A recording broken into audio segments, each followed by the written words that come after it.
So last week we were in Luke chapter 15, and there we saw the parables of the lost things. And we had this idea that came forward that Jesus loves the lost. And this week, Jesus is continuing this conversation. He's now going to be focusing his attention on his disciples specifically, but the Pharisees, the religious leaders, are still very much there. The tax collectors and the sinners are still very much there, but the instruction is being targeted right as his disciples and then also to us. And he's going to be talking about what is often known as the unjust steward. And so in this first section, what we're going to see is an accusation being made and a judgment pronounced. So if you've already turned, or if you're turning to Luke chapter 16, we're going to be in verse 1 and following. And it says that Jesus also said to his disciples that there was a certain rich man who had a steward. And an accusation was brought to him that this man, that is the steward, was wasting his goods. So he called him and said to him, "What is this I hear about you? Give an account of your stewardship, for you can no longer be steward." So the first thing we want to do is identify what a steward is. And for this, I went back to the 1828 Webster's Dictionary. If you've never gone there, do it. It's awesome. Just go online, 1828 Dictionary. It'll pop up, pop in whatever word you want. There's a good chance that it'll probably be there. It's the original Noah Webster Dictionary. And this is what Mr. Webster says. He says, "A steward is a man employed in great families to manage the domestic concerns, superintend the other servants, collect the rents or income, keep the accounts, etc." So this is a person who is essentially hired to manage the affairs of someone's estate. So if you want to think of a biblical example of this, Joseph would have been a steward of Pharaoh's kingdom, if you can remember that story. So he was almost like a second in command. He basically had a lot of power and authority over the things that the master owned. And so what we end up seeing here in verse 2 is an accusation that this steward is wasting the rich man's goods. He's basically just using up what's not his. Imagine you have a corporate credit card, and instead of buying things that are for the company, you're just buying stuff for yourself, right? You're going out and eat, has nothing to do with business. You go out and buy yourself a new car. You go out and buy yourself a new, bicycle, whatever it is, entertainment system, all those kinds of things. This steward is wasting this man's goods. But what we also see is that he is essentially being called guilty without a chance to show that he's innocent. He's told, give an account. But something that's not here is very telling for us. What do you not see? He doesn't argue. He does not defend himself. He does not make excuses. He stays silent. The master is correct. The steward has been caught. The master also has the right to call the steward to account for his actions. One of the phrases that if you ever utter this to me, you will probably get a look that is annoyed. That's not fair. There's a commercial right now on YouTube. Anytime I watch a YouTube video, it's this young man who says, "It's not fair." And it all has to do with when he gets paid. I work 2 weeks, and then they make me wait before I get paid. It's not fair. And the thing is this master, there's not a fairness issue here at all. These are the master's goods. The steward is responsible for those things. Think about jobs that you've had. Right? Your boss calls you to account. You've not been following through what it is you've been asked to do, whatever that thing is. You can be called to account because you are not the master. You are working for someone else. You are responsible to them.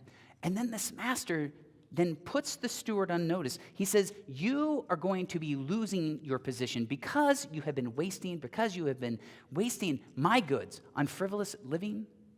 You are losing your job. You're being terminated.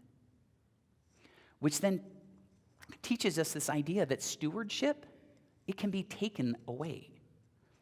Stewardship is not a guarantee. It's not a right. It's something that is given, and it is something that can be taken away. Now, this steward is not stopping. He devises a plan. Verse 3. Then the steward said to himself, "What shall I do? For my master is taking the stewardship away from me." He says, "I cannot dig. I'm ashamed to beg. I have resolved what to do, that when I am put out of the stewardship, they may receive me into their houses." Thing is, it seems obvious that the steward was living in a manner that did not respect what had been given, and that it could be taken away. And now suddenly it is, right? He was living this way. He was living dangerously, and you can think about how maybe this started. Maybe at first he was a very frugal individual, that he was very proud of the job that he did. He took great pride in managing his master's affairs. And then one day he was tempted just to use a little, right? There's such a bounty, there's such a surplus that I can just use a little bit for myself. I mean, he's not going to miss it. He is so rich, he's not going to miss what's there. But then he gets a taste of the good life. And then he begins to take a little more. And then he begins to take just a little more and more and more and more until suddenly it's being noticed. And suddenly someone then comes to the master and he's in the predicament that he is. He has not realized that he has become so loose with what his master has given him that he's put himself in a position that he cannot get out of. He's put himself in a position to lose his job. And he says in verse 3, "What shall I do?" And he goes on and it says, "I cannot dig. I cannot do physical labor. I'm not in a position where I can do something for a living other than what I'm doing." He says, I'm too ashamed to beg. He realizes that the scarlet letter has been given. He doesn't have the right, the ability anymore to go. Nobody else is going to hire him. He is toxic in the steward industry. Nobody's going to want him. He's a thief. And he has no other marketable skills. So then a plan is devised to manipulate the situation. He's going to do some things that gain the favor of people who are indebted to his master so that they will take care of him. He's going to rub their backs so that they in turn will then ideally rub his. So the plan is revealed. Verse 5. So he called everyone to his master's debtors, master's debtors to him, and said to the first, "How much do you owe my master?" And he said, 100 measures of oil. And so he said to him, "Take your bill, sit down quickly, and write 50. And then he said to another, "And how much do you owe?" And so he said, 100 measures of wheat. And he said to him, "Take your bill and write 80. Okay, why is this guy still the steward?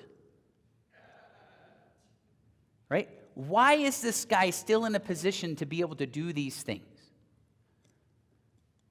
Now, if you've been a boss, or maybe you've been around a boss, or you've seen something where an employee does something so egregious that you just walk him right out the front door, right? They're just done.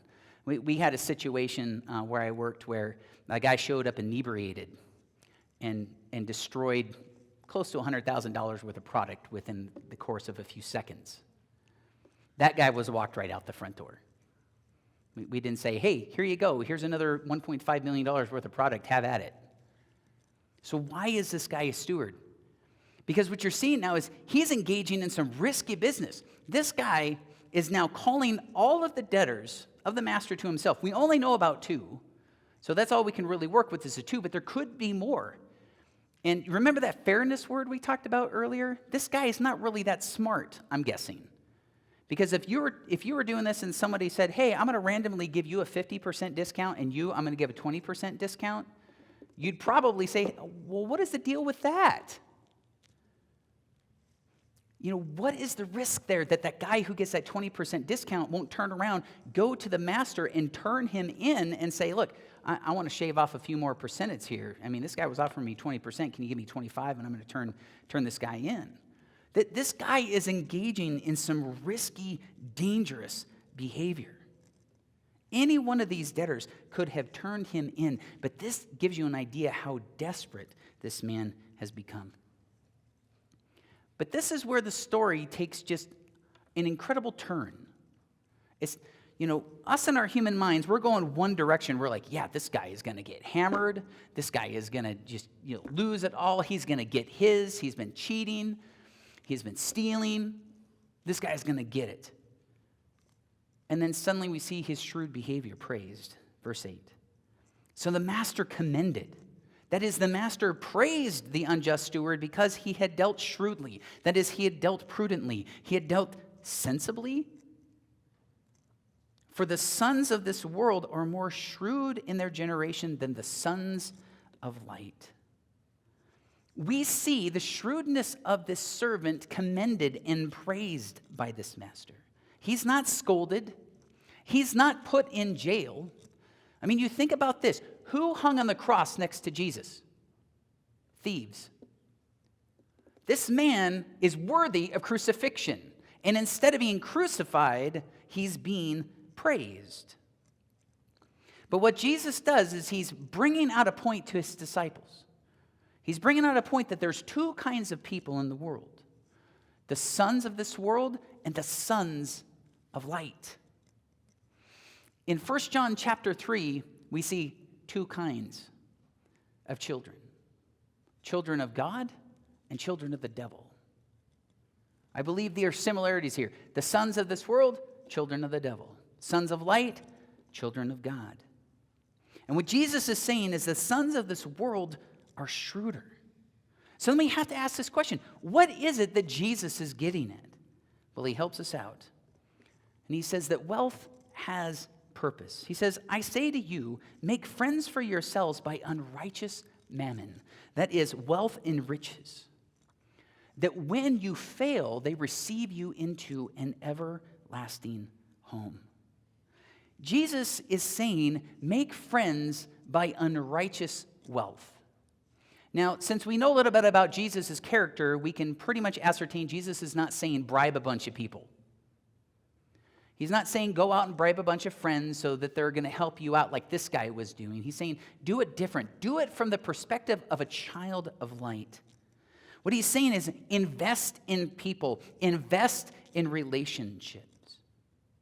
He's saying that we are to use unrighteous wealth of this world for the accomplishment of the commission, to reach out to people for the building of the kingdom. It is these friends who have received Jesus, right? So you invest in people's lives. You pour into people's lives. And you help to lead them and see them brought into the kingdom. And if they go to the kingdom before you, if they go to be God before you, that when you die, when your body fails, that there they are with you. The idea is to use the unrighteous wealth of this world for the promotion of the kingdom. And we can all think of ways that we do that. Some of us support individual missionaries. Some of us support missions organizations. Some of us send missionaries. Most of us in here support local churches, local church organizations for the purpose of seeing the commission accomplished. Jesus is saying, use this unrighteous wealth for the promotion of my goals, of my kingdom. And then he says, be faithful with what you have been given. Be faithful with what you have been given. He who is faithful in what is least is faithful also in much. And he who is unjust in what is least is unjust also in much. Therefore, if you have not been faithful in the unrighteous mammon, that's wealth and riches, who will commit to you and trust the true riches? And if you've not been faithful in what is another man's, who will give you what is your own? What is least? I would argue that what Jesus is saying is that money, property, possessions, those things are least. Looking back at last week when we saw what it was that Jesus truly cared about, who did Jesus truly care about? He cared about the lost. He cared about the lost. People are willing to die for property. When I was a kid, that's when the Michael Jordan shoes, the Air Jordans came out. Kids were being killed in the streets over pairs of shoes. Pairs of shoes that, yes, cost around $150, which back in the mid-'80s was a lot of money. But think about this. God himself took on flesh to die for each and every person on this planet who has ever lived and who would ever live. To pay for the sins that we all committed that separate us from God's love. God himself, who is worth what? Everything. In infinite value, has extended that infinite value on those that he died for. So whereas when I was a child, children were being murdered in the streets for their shoes and being said, oh, you're worth maybe $150, Jesus said, you are priceless in my sight. You are worth everything. So what are the true riches? I would argue the true riches are those that Jesus, in this case, was preparing to die for. The true jewels were those that Jesus desires to save. You want to know what I believe and pray for are the true heavenly riches that I receive? Is to seeing so many of the people that I've witnessed to over the years in glory with me.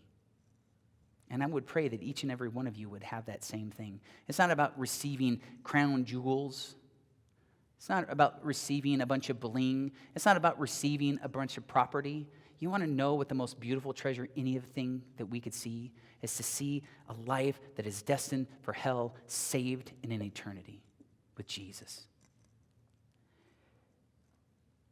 I've been reading a lot lately and read a book. I'm in the process of reading a book about discipleship and such. You've been hearing a lot about these things. But in this, he tells the story of a U-Haul full of gold and treasure. And it's kind of a takeoff of a story that most of you have heard. But this, as the story goes, a man dies and he fills a U-Haul full of all of his stuff, all the things he's collected. And he pulls up to the gates of heaven, and as he looks around, he sees a curious sight because all around him are just these abandoned moving vans. And as he's sitting there, he sees Peter opening the gates to heaven, and then he glances into heaven, and then he just gets out of his truck and he walks in and leaves it behind. Because there's nothing in this life that can even come close to what it is that God has prepared for us. But again, think about that. Think about a single life that was purchased by the blood of the Lamb, that is saved for all of eternity. Have you ever thought about how priceless that life is? Have you ever thought about how priceless your individual life is, that God himself died for you? So often I talk to people and they tell me how worthless they are. And what a joy it is for me to tell them how priceless they are. Even now, you might be sitting there thinking how worthless you are. And yet, realize that the King of Kings, the Lord of Lords, the God of gods, the maker of heaven and earth, gave his life for you. He gave his life for you. But then we continue on and we ask ourselves, what master do you serve? Actually, Jesus asks this question as he says to the disciples in verse 13, no servant can serve two masters, for either he will hate the one and love the other, or else he will be loyal to the one and despise the other. He says, you cannot. That is, you do not have the power, you do not have the ability, you do not have the capability to serve God and wealth at the same time. It cannot be done. You cannot do it. It's not possible. You cannot serve two masters. True service requires fixed loyalty. And I'll tell you what, God demands that loyalty. God is deserving of that loyalty. Think about this. How many of you have ever used a hammer or a screwdriver or a pair of scissors? Probably not many of you wanting to worship and serve that as your master. Am I correct? they are but tools. Wealth and riches are but tools. And by comparison to God, they are nothing. I mean, have you ever paused for a second and thought, you know what? If somebody brought in a pallet of $100 bills right now, totaling $1 million, how many of us would go, oh, and start going gaga about it and start drooling and, oh, they could solve so many problems. And then pause and go, that is paper and cotton and ink. And it could just be gone in an instant. One little flame, all gone. What value is there? You, and think about that again, you who are priceless, standing there, oogling and ogling over something that is in God's economy is worthless. Think about that. Think about that the next time you find yourself obsessed with finances and money. It begins to bring a different perspective. Now, you may say that you're not wealthy. Entirely possible. And I'm going to go through this fairly quickly. 3 different sources here: Washington Post, CNBC, and the ever-popular Investopedia. But these are some stats, and these are all within the last 2 years. Okay? So for the average American, they surveyed 1,500 people, and they found that those 1,500 people, the average amount that they thought the worldwide income was, the average income was $21,000. That's what they thought. The actual income for the average person on the planet is $2,100 per year. To put that in perspective, my daughter makes 4 to 5 times that in her part-time job. Then, from Investopedia, we find that if you make $32,400 per year, $32,400 per year, you are in the top 1% in the planet as far as income, annual income. The top 1%.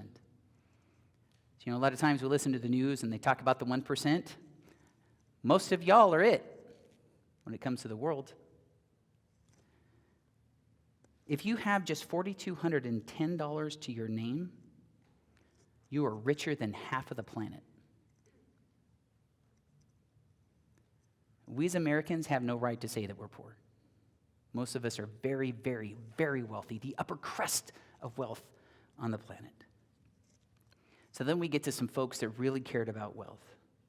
And we see that what men care about, God really doesn't. Verse 14, now the Pharisees were lovers of money, and they also heard these things, and they derided him. That is, they laughed at him contemptuously. And he said to them, you are those who justify yourselves before men, but God knows your hearts. For what is highly esteemed among men is an abomination in the sight of God. The Pharisees, they're obsessed with money. They're mocking Jesus. And it says that they justified themselves. And we've talked about this in weeks past. They were declaring themselves right before God. This wasn't God justifying them. This wasn't God saying, you know what, Pharisees, you're doing what you're doing, you're right before me. This is themselves saying, we are right before God. They were more concerned about what other men thought than their Savior. They're sitting there actually mocking God himself in the flesh. And they're loving money instead. When God is saying, when Jesus is saying, you can't serve both God and money, this is a shot directly at these Pharisees who are obsessed with their finances. And the thing is that God knows your heart. And this is an important one too, because it would be very easy for any of us to sit here right now and say like, yep, I'm fine, I'm good, no problem there. But how many of us take the time to actually process through and ask ourselves, what is our true heart? Who is our true Lord? Who is our true King? The Pharisees, they were all about show. They were all about riches. They were all about power. They were all about prestige. Do you know anybody who's about show? Do you know anybody who's about power? Do you know anybody who's about prestige? My guess is that most of us were actually honest with ourselves. Most of us would be to one degree or another. Because these are the things that are valued in our culture today. I remember I walked into my boss's office, and I just turned down a promotion. And he wanted to know why I turned it down. And I asked him a counter question: why should I take it? His answer: power. I kid you not. Power. And I just looked at him and I said, Bill, I'm not interested. It's imperative that we actually pause and ask ourselves, who is our true master? And what kind of steward are we? See, here's the thing. It may have been possible for us to get through this entire sermon at this point and remain disconnected. But the thing is that every single person in here is a steward of something. You've been hearing me say it the last several weeks. All of us have time. All of us have talents. And all of us have treasure. All three of these things have been given to us by God. The question is, which master do you serve? For some of us, we are obsessed with maintaining our time. How many of us have gotten frustrated and irritated over a phone call, or a neighbor knocking on the door, or one of our kids doing something that infringes on our time?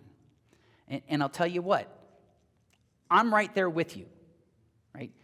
I'm convicted right here with you.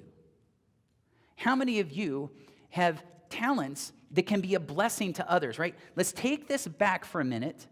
And we've just finished talking about this unrighteous steward, and Jesus is talking about using the unrighteous wealth of this world to reach those for the Lord so that we can then seed them in the kingdom. How many of us have talents that could bless the people around us? Just unbelievably bless the people around us. But we put up a pay gate. I will use my talent if you pay me. Think about this. You have a talent that can be used to give you an opportunity to speak in someone's life for Jesus. For example, I'm fairly decent with computers. And let's say I'm talking with my neighbor and he's like, man, my computer is on the fritz. Now, do I say, hey, I can help you out with that? It's $150 an hour at a minimum of 3 hours, plus parts, but I can hook you up. Or say, hey, let me take a look at that. Oh, well, you know what this is? This is just a simple Windows update. Let's go in here, do the thing. Oh, and by the way, you need this part? I've got an extra one in my drawer. Give me 15 minutes.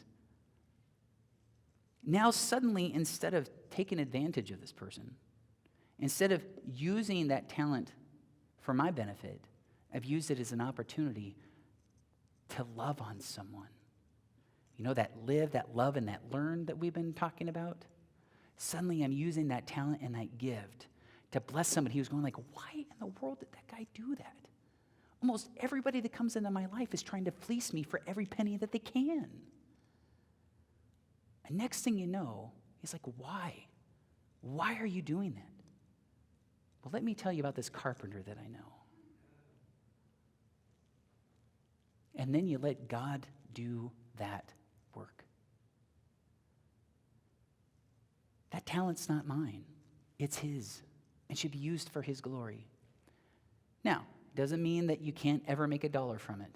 But if all you're ever focused on is making money, if all you're ever focused on is claiming everything for yourself, does that sound like the Savior that I know?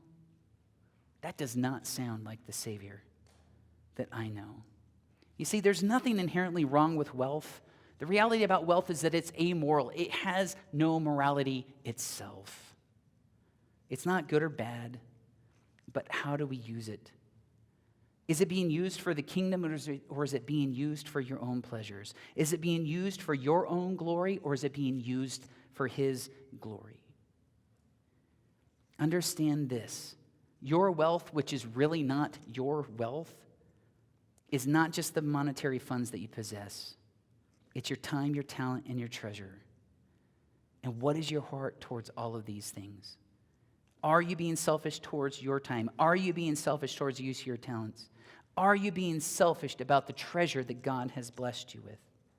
What kind of steward are you? What kind of steward am I? What kind of steward are we? Are we ones that use the wealth of this world as though it's not our own as though it's our own to be spent on our own pleasures? Or do we recognize from where the wealth comes from, and do we use it for his glory?